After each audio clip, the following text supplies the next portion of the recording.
اعوذ باللہ من الشیطان الرجیم بسم اللہ الرحمن الرحیم۔ السلام علیکم ورحمۃ اللہ۔ آج کی آیت سورۃ بقرہ کی آیت نمبر 138 ہے۔ بہت ہی پیاری آیت ہے۔ اللہ رب العزت نے فرمایا صبغۃ اللہ، اللہ تعالیٰ کا رنگ اختیار کرو، اور رنگ میں اللہ تعالیٰ سے زیادہ اچھا کون ہے، اور ہم اسی کے لیے عبادت کرنے والے ہیں۔ عیسائیوں اور یہودیوں کا یہ طریقہ تھا کہ جب ان کے ہاں کوئی بچہ پیدا ہوتا تو ایک زرد رنگ کے پانی میں اس کو غوطہ دیا جاتا، اور جب کوئی کسی شخص کو بھی عیسائی بنانا مطلوب ہوتا تو اس کو بھی اسی طرح کے ایک زرد رنگ کے پانی سے غوطہ دیا جاتا اور پھر کہا جاتا کہ اب یہ پاک ہو گیا۔ تو اللہ رب العزت نے ان کے اس طریقے کی تردید فرمائی ہے، اور یہ کہا ہے کہ کوئی بھی رنگ اللہ تعالیٰ کے نزدیک حیثیت نہیں رکھتا، تمہارا زرد رنگ بھی نہیں، اللہ تعالیٰ کا رنگ اختیار کرو۔ اور پھر آگے پوچھا اور رنگ میں اللہ تعالیٰ سے زیادہ اچھا کون ہے، یعنی کوئی ہے جو اللہ تعالیٰ کے رنگ سے بھی زیادہ اچھا ہو۔ اس دین کے تمام احکامات پر، تمام اوقات میں اس تمام عقائد پر عمل کرو یہاں تک کہ یہ دین تمہاری صفت بن جائے، یعنی اللہ تعالیٰ کا رنگ اختیار کرو اور اس کے دین کے تمام احکامات پر عمل کرو۔ یہ تمہاری جب صفت بن جائے گا، تم پر اس دین کا رنگ چڑھ جائے گا، جب تم اپنے اختیار اور دل کی خوشی سے اللہ تعالیٰ کے تمام احکامات کے آگے جھک جاؤ گے، ان پر عمل کرو گے، تو یہ دین تمہارا مزاج بن جائے گا، تمہاری فطرت بن جائے گا اور تمہاری طبیعت بن جائے گا۔ پھر آگے فرمایا اور ہم اسی کے لیے عبادت کرنے والے ہیں، یعنی عبادت کے جو دو شرائط ہیں، ایک یہ کہ خالص اللہ تعالیٰ کے لیے، اور دوسرا رسول اللہ صلی اللہ علیہ وآلہ وسلم کے طریقے پر کی جائے، یعنی تم یہ کہو کہ ہم اسی کی عبادت کرنے والے ہیں، یعنی اللہ تعالیٰ ہی کی عبادت، اس کے ساتھ کسی کو شریک نہ ٹھہرانا۔ یہ رنگ انسان پر کیسے چڑھتا ہے؟ اللہ تعالیٰ کا رنگ کیا ہے؟ کون سا رنگ ہے جو اللہ تعالیٰ کا ہے؟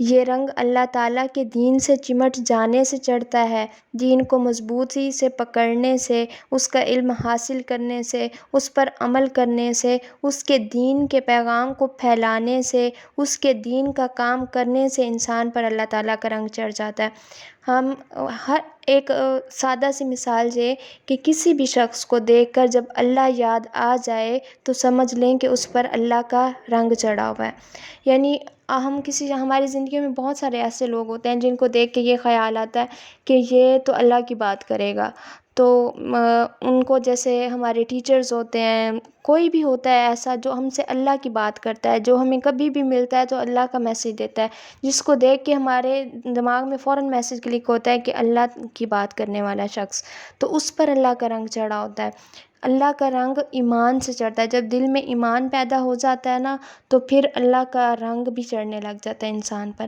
ایمان جب پیدا ہوتا ہے تو دل میں عاجزی پیدا ہوتی ہے۔ آپ نے دیکھا ہوگا بہت سارے لوگوں کے مطلب ان کے پاس علم آتا ہے تو وہ اس پر، یا ان کے پاس دولت آتی ہے یا ان کے پاس عہدہ آتا ہے تو اس کا بھی ان پر رنگ چڑھتا ہے نا۔ اگر کسی پر دولت کسی کو مل جاتی ہے تو اس کا رنگ بھی اس پر نظر آتا ہے، یا تو وہ بہت زیادہ مطلب وہ ہو جاتا ہے، اس میں ایٹیٹیوڈ آ جاتا ہے، ہم اس چیز کو فیل کر رہے ہوتے ہیں۔ کسی کے پاس عہدہ ہوتا ہے تو اس کی بھی عہدے کا بھی رنگ اس پر نظر آتا ہے۔ جس کے دل میں ایمان ہوتا ہے اس کا رنگ بھی اس کے اوپر سے ہی نظر آتا ہے، آؤٹر لیئر سے پتہ چلتا ہے۔ جس کے دل میں ایمان ہوتا ہے نا اس میں عاجزی پیدا ہوتی ہے، اور جب عاجزی ہوتی ہے تو وہ اس میں صبر پیدا ہو جاتا ہے، اللہ تعالیٰ کا خوف ہوتا ہے، لوگوں سے وہ نہیں ڈرتا، اور اس کی اپیرنس بھی مسلمانوں والی ہو جاتی ہے۔ مسلمانوں والی اپیرنس بھی کوئی آسان چیز نہیں ہے آج کے دور میں۔ ہماری سوسائٹی میں ایک مسلم دکھنا بھی ایک جرم ہے۔ وہ عورت جو پردہ کرتی ہے اس کو ماسی کنسیڈر کیا جاتا ہے، اس کو ایک مولوانی، اس کو مختلف القاب دیے جاتے ہیں، اس کو ایک حقارت کی نظر سے دیکھا جاتا ہے کہ یہ ہمارے ماڈرنزم جس کو ہم جہالت کہتے ہیں، ہمارے قرآن نے بھی اس کو جہالت کہا، تو اس کو وہ سمجھتے ہیں کہ ہمارے ماڈرن ماحول میں، ہماری محفل میں یہ ماسی کون آ گئی ہے جس نے پردہ کیا ہوا ہے۔ تو جب کوئی اللہ کا رنگ اختیار کرتا ہے تو اس کے آؤٹر لیئر سے بھی نظر آتا ہے اور اس کے اندر سے بھی، اس کا دل چاہتا ہے کہ لوگ بھی نیکیاں کریں، لوگ بھی اس طرف آئیں۔ تو اللہ تعالیٰ نے کیا حکم دیا کہ اختیار کرنا ہے تو اللہ تعالیٰ کا رنگ اختیار کرو۔ تو انشاءاللہ کوشش کرنی ہے کہ ہم بھی ان لوگوں میں شامل ہو جائیں کہ جن کو دیکھ کر اللہ یاد آ جائے۔ ہم بھی کبھی جہاں پر بھی بیٹھے ہیں کوئی ایسی بات کسی سے شیئر کریں جس سے ہم ان کو اللہ تعالیٰ کے قریب کریں۔ اور جو آج کی ہماری حدیث ہے وہ حدیث ہے، رسول اللہ صلی اللہ علیہ وآلہ وسلم نے فرمایا کہ میرے دل پر کبھی کبھی کچھ غفلت آ جاتی ہے، اس وجہ سے میں دن میں 100 مرتبہ استغفار کرتا ہوں۔ تو یہ تو رسول اللہ صلی اللہ علیہ وآلہ وسلم کی کنڈیشن تھی۔ ہمیں تو بہت زیادہ ضرورت ہے کہ ہم بہت زیادہ کثرت سے استغفار کریں۔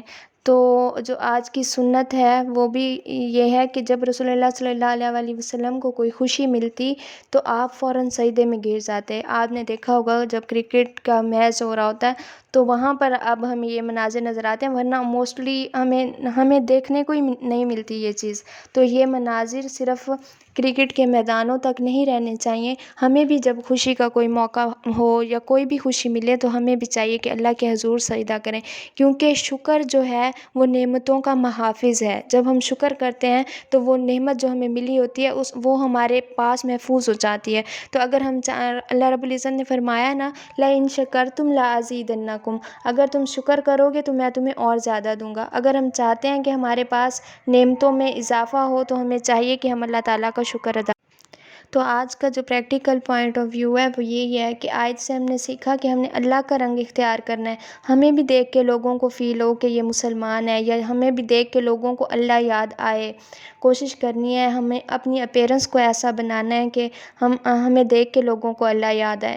دوسرا حدیث ہے ہم نے یہ سیکھا کہ ہم نے ڈیلی کم از کم استغفار 100 ٹائم تو ضرور کرنی ہے، اور پھر اس کے بعد شکر کا سجدہ، جب بھی کوئی خوشی ملے تو شکر کا سجدہ ضرور کرنا ہے انشاءاللہ۔